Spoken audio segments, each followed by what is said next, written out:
Hi everyone. In today's tutorial, we will show you how to upload videos to Google Drive from your iPhone. Whether it's for backup, sharing, or storage, we will guide you through the quick and easy steps to get your videos into the cloud. Let's get started.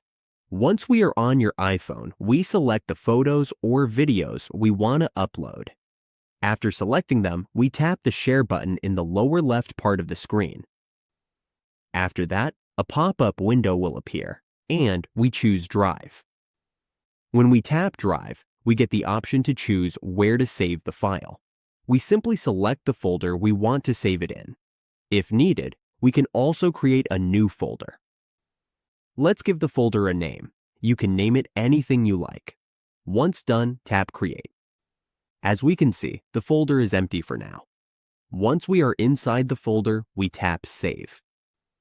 After tapping Save, the upload will begin.